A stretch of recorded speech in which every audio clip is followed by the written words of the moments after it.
नमस्ते प्यारे बच्चों। तो आइए आज हम देखते हैं पर्यावरण का पाठ 3। इसके पहले वाले जो पाठ हैं वो हमने पिछली वीडियो के माध्यम से समझे थे।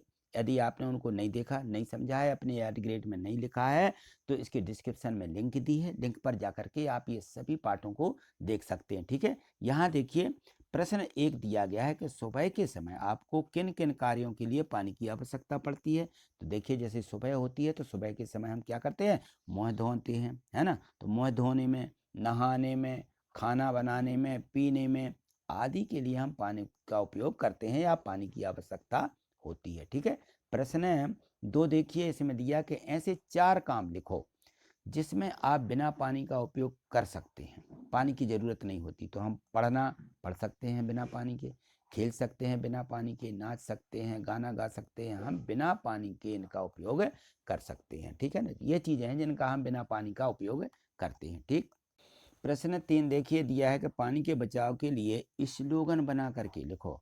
तो पानी का अपन लोगों ने पढ़ा भी है कि जल ही जीवन है, जल है तो कल है। यदि जल है तो कल का दिन आएगा, जल नहीं है तो आज ही खत्म हो जाएंगे। ठीक, प्रश्न 4, बर्फ और भाप भी पानी की 2 रूप हैं। क्या आप कहीं आसपास आपने देखा है? तो देखिए जो भी बर्फ होती है वो सबसे ज़्यादा जम्मू कश्मीर में बनती है और हिमालय प्रदेश में भी बर्फबारी बहुत ज़्यादा होती है। तो इस प्रकार से हमें इसको लिखना है। ठीक है, तो यहाँ दिया गया है भाप, है ना। तो अब भाप कब होती है? गर्म पानी में आपने देखी होगी, और ठंड के मौसम में। कब? ठंड के मौसम में मुंह से भी भाप निकलती है, तो ये होती है भाप। ये हमने इन जगहों पे इसको देखा है। ठीक है, चलिए आगे देखें। प्रश्न 5 में दिया है कि रिक्त स्थान उपयुक्त शब्द चुन करके भरिए। तो यहाँ पे देखो ये शब्द दिए हैं, आकार, रंग, बहुत, धरती, नदियों, ऊपर, तालाबों, नीचे। ये शब्द हमें यहाँ पे लिखना है। तो जो शब्द जहाँ आए इसको पढ़ते चलना है। पानी बारिश की बूंदों के रूप में धरती पर टिप टिप गिरता है। ठीक है ना, पहाड़ों से होते हुए नदियों तालाबों तक पहुँचता है। तो देखो नदियों का उपयोग हो गया और तालाबों दोनों का, है ना। पानी धरती की सतह के ऊपर, तो यहाँ ऊपर आया तो ये ऊपर भर देंगे, और नीचे, तो ये नीचे भी हो गया, यहाँ पे नीचे। दोनों तरफ से मिलता है। पानी एक अनोखा पदार्थ है, इसका अपना रंग और आकार नहीं होता है, यह बहुत ही क्या है, उपयोगी है। ठीक है ना, तो इस प्रकार से हमें इनको भर देना है। प्रश्न 6 देखिए दिया है कि प्रशांत के परिवार में रहने वाले सदस्यों के द्वारा दिए गए चार्ट के अनुसार पानी का प्रयोग किया गया है। तो इस जो चार्ट दिया गया है, स्मार्ट चार्ट है ये, इसको देख करके नीचे दिए गए प्रश्नों के उत्तर भी हमें इसमें लिखना है। तो ये देखो चार्ट दिया गया है, इस चार्ट में आप यहाँ देखिए तो यह पानी की मात्रा यहाँ पे दी गई है इस प्रकार से। ये जो चार्ट बना है देखिए, पानी पीने के लिए कितना उपयोग करते हैं, ये देखो नहाने के लिए सबसे ज़्यादा, ऊपर चार्ट बना है ये, तो सबसे ज़्यादा। इससे कम जानवरों के लिए उपयोग होता है, और जानवरों के बराबर ही पौधों के लिए भी उपयोग होता है, और उससे थोड़ा कम शौचालय के लिए उपयोग करते हैं। तो अब इनके प्रश्न दिए गए हैं तो इनके उत्तर यहाँ देखिए, उत्तरों को देखें तो इसमें है कि सबसे अधिक पानी का उपयोग किस कार्य में हुआ। तो सबसे अधिक पानी का उपयोग नहाने के लिए किया गया, है ना। सबसे कम पानी का उपयोग किस काम में हुआ? तो सबसे कम पानी का उपयोग किसके लिए हुआ? पीने के लिए। किन 2 कामों में पानी बराबर मिलता रहा है? तो लगभग पौधों के लिए और शौचालय के लिए पानी की मात्रा बराबर लगी है। ठीक है, तो इस प्रकार से हमें इनको लिखना। चलिए इसका दा प्रश्न दिया है कि प्रशांत के घर में पौधों को देने में अधिक पानी लगता है या शौचालय में? तो किस में अधिक लगता है पानी? शौचालय में अधिक पानी लगता है, हमारे घर में पौधों में कम लगता है। ठीक है ना।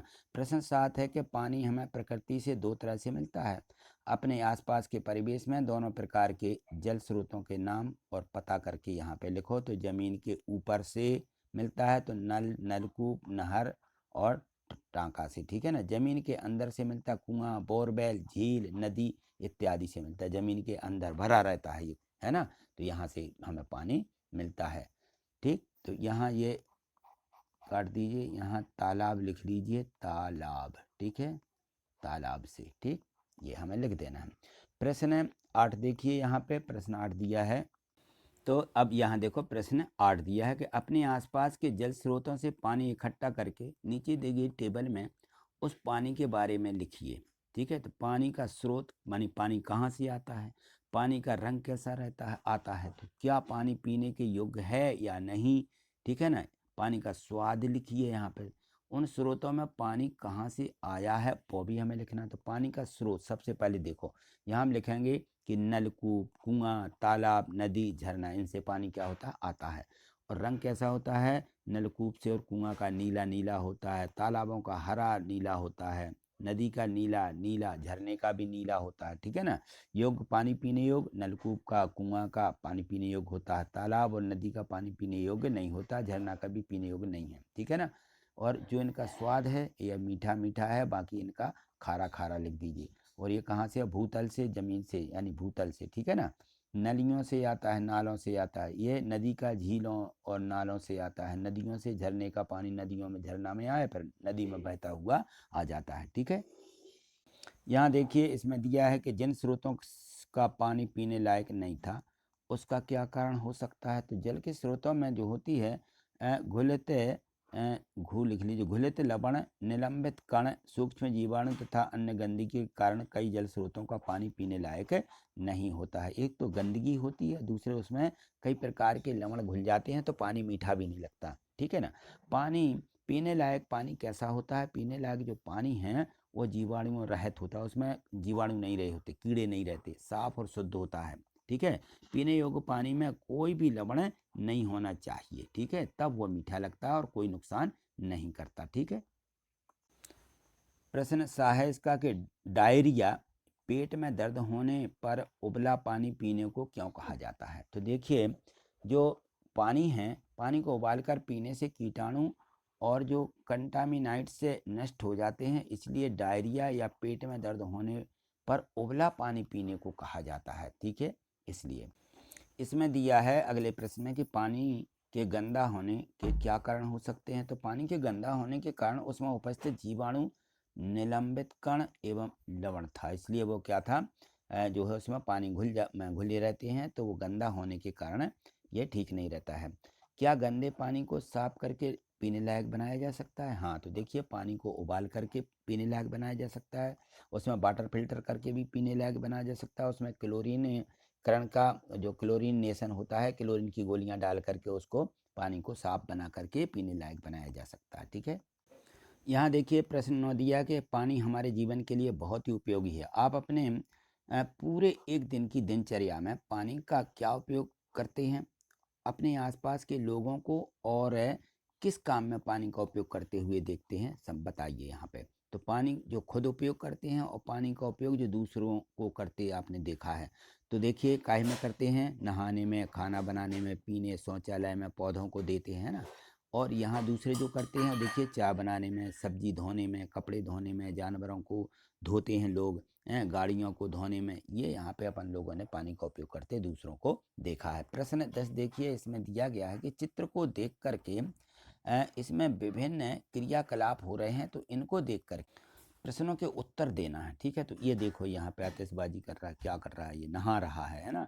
यहाँ देखो ये हाथ धो रहा है ना। यहाँ देखो ये क्या कर रही है, यहाँ पे ये देखो ब्रश कर रही है ये। यहाँ पे ये मोबाइल चला रहे हैं, यहाँ ये पुस्तक पढ़ रहे हैं दादाजी, है ना, बैठे हैं। ये मंदिर है यहाँ पे, तो यहाँ पे ये पूजा कर रहा है, यानी ये भगवान से प्रार्थना कर रहा है। यहाँ ये पेड़ों को पानी दे रही है, ये तैर रहा है ना। तो इस प्रकार से ये सभी यहाँ चित्र बने हुए हैं। तो अब देखिए यहाँ पे प्रश्न है कि किन किन कार्यों में पानी का उपयोग हो रहा है। तो नहाने में, हाथ धोने में, पीने में, पौधों को पानी देने में, ये पानी का उपयोग हो रहा है। सबसे ज़्यादा पानी किस काम में लग रहा है, सबसे ज़्यादा पानी नहाने में लग रहा है। जो बच्चा नहा रहा है ना, ऊपर से नीचे गिर रहा है झरने मतलब फुहारे से, है ना।